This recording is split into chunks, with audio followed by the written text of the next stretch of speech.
You know, if there's one thing that is consistently shown to us in One Piece, it's that the older generation, they was getting active. Seems like every old man that we run into, there's a character that comes in and he's like, oh, that's so-and-so.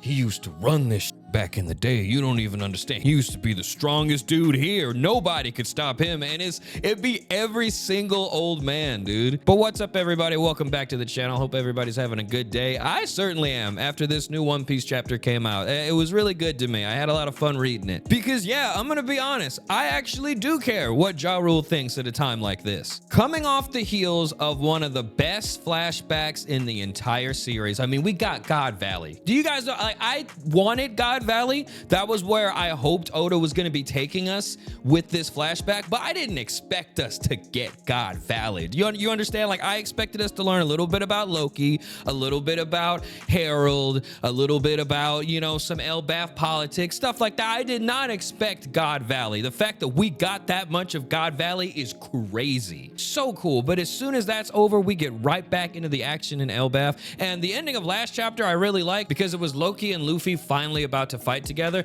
And I just want to say, actually, before we get started with this chapter, last chapter, I got the impression that Luffy really likes Loki. I mean, he must, because he listened to Loki's entire backstory. I need you guys to walk with me and remember back on Fishman Island when Jinbei tried educating Luffy on the history of human-fishman relations and the discrimination that goes on for Jinbei and his people. Jinbei was trying to break all that down for Luffy and he fell asleep immediately.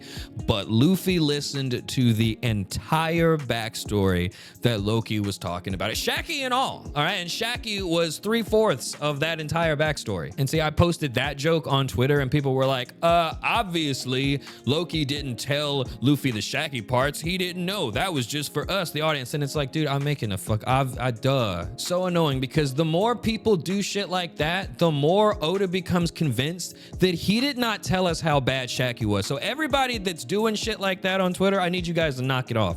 All right, I need everybody to get on the same page, or else Oda's gonna bring Shaki back into the story. He's gonna be like, oh yeah, and after God Valley, she was still the baddest of all time. So everybody shut up. Everybody just shut up. Anytime someone mentions anything about Shaki, the only thing you should say is, oh yeah, that's the baddest woman of all time, just in case Oda's listening. But yeah, Luffy listened to Loki's entire story, and it looks like he paid attention to the entire thing. So it's really awesome to see this far into Loki's character. And like I said, I really cannot wait for Luffy and Loki to interact some more and to see what happens with that, because it looks like they're about to be best friends. Like that's what happens when anyone meets Luffy. So that's what's about to happen with Loki. So I cannot wait. I'm ready for them to just already be best friends. Let's go. But yeah, this chapter is just bringing us back into Elbaf and getting us caught up on everything that's happening. And what's really funny is we went through all of that and it's all the same. Everybody, the island's still on fire. The library's burning down. The children are still walking into the hands of the Holy Knights so they can be abducted and used as human shields by the world government.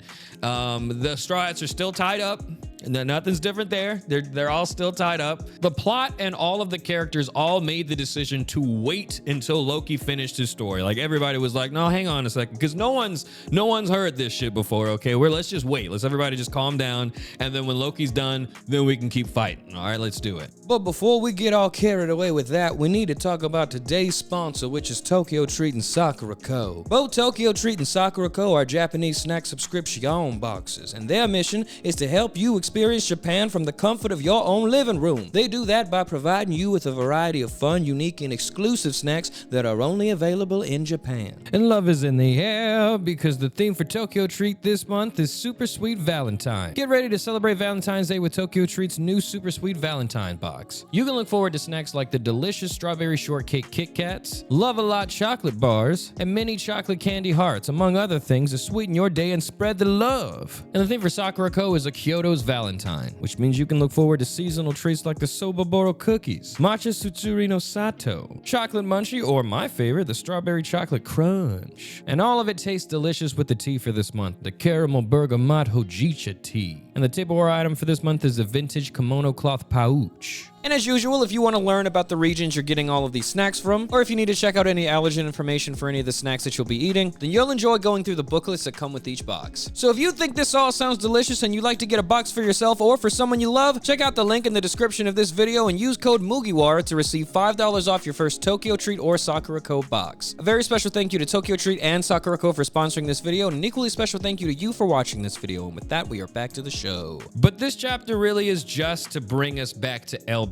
and so for that reason, I guess you could say nothing happens. I wouldn't say that, but yeah, it was one of those where we have like the map of the entire island, and then Oda puts up the pictures of the Straw Hats in the different locations because they're separated. Dory and Bragi are still going crazy in their Dami Reversi forms, and again, the Straw Hats are still just tied up. That is kind of crazy, unless in the One Piece world, Loki's flashback was like only like a couple minutes, but even then. But yeah, so Oda's just setting everything up, right? And then the very end of the chapter is my favorite part, okay? Jarul gets on a Din Din Mushi and he's like, hey, hear me, Elbaf, I want to tell you everything before I die. So I read that and I was like, okay, what you about to do, Jarul? Is Jarul about to have his Whitebeard like last stand moment for Elbaf? That would be awesome. Even more so when we get to the very end of the chapter when you learn how tough Jarul actually is. But before we learn that, Jarul is addressing Elbaf and he tells everybody, hey, check it out. King Harold was a big dummy, all right? He thought he could tap dance his way into the world government and it backfired so spectacularly it got him killed, okay? But ultimately it was Harold that got himself killed, okay? The world government killed him. Loki had nothing to do with it. So Jarul vindicates Loki and tells everybody that King Harold was an idiot, and then he addresses Emu and the Holy Knights who are currently trying to take their children. Jarul says, listen up, you devils! Do not expect Harold's patience from us. Jarul is for real mad at the audacity of everything that's happening right now. Jarul is like, there's only 4 of you here. You thought with like 4 of you, you could take over Elbaf and make us all slaves? Like, what? And I don't know if it's because Jarul was always smarter than Harold or if he was on board with everything Harold was doing and just saw what happened to him. So now he's like, all right, well, we can't tap dance our way out of this. We literally have to fight. But I will say that Hydrogen says that 3 centuries ago, Jarul was the strongest man on this sea. So if Jarul was the strongest man on the sea, and he's ready to fight the world government, I'm inclined to believe that Jarul was always ready to fight the world government. And it was Harold that was like, no, chill out, Jarul, we don't have to do this. But Jarul was probably like Garp, like, I mean, I will go over there and finish this with 1 punch.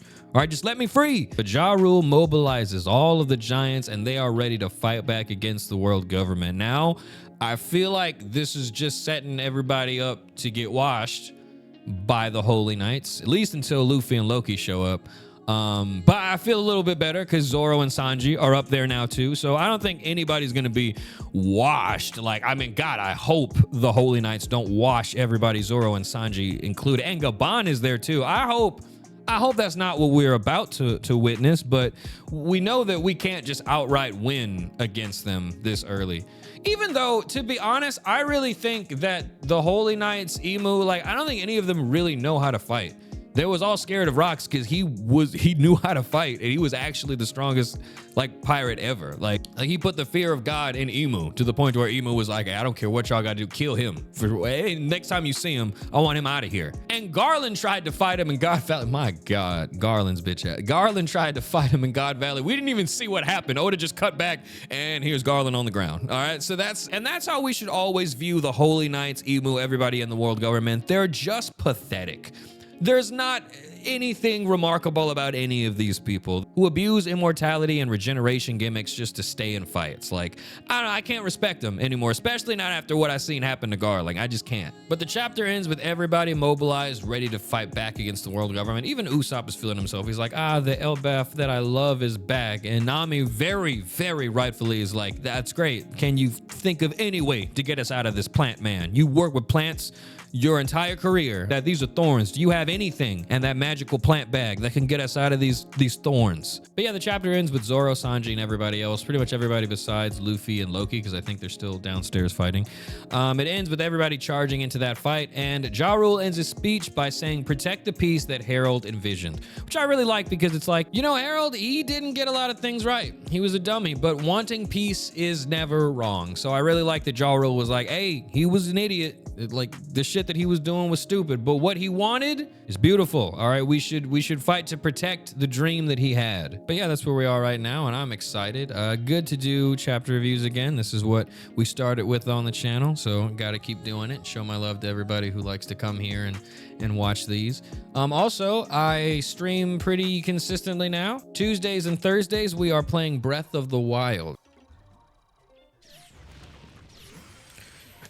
Yes! So hop on in. We start anywhere between 2 p.m. Eastern to 4 p.m. Eastern. And it's just, I've been having the best time ever. I can't even lie. I was scared Breath of the Wild was going to be like Kingdom Hearts, because just be real. Like, Kingdom Hearts is like, I love the games, but it's like, if you didn't play them when you were a kid, it's like, I mean, you shouldn't play it as an adult hoping that it'll be the same. It's not going to be the same. You're going to wonder it. Like, I always feel for people that have significant others that are like, hey, I really like Kingdom Hearts. Do you want to play it? Because like on the surface, that's such a sweet thing to suggest for someone that you love and care about. You want them to engage with the things that you engaged with as a kid that shaped who you are, right? You want them to understand you a little bit better. They won't. They will not. They will maybe even be horrified at what you've shown them. It doesn't hold up. Breath of the Wild, though, wholly different than Kingdom Hearts. Okay, I'm thoroughly invested in everything, and I've been having a great time. So if you want to check out that playthrough, then check me out on Twitch. On Twitch. The link to that will be in the description. As well, if you miss any streams, the link to the VOD channel will be in the description also. So yeah, but other than that, take it easy, guys. I love you, and I hope you're having a great day, and I cannot wait to see you in the next one. Look at that's my dog over there, Randy. Randy, hey, what's up, bro? Damn, I saw you beat the out that robot in there, bro. I know, Randy. Hey, you him.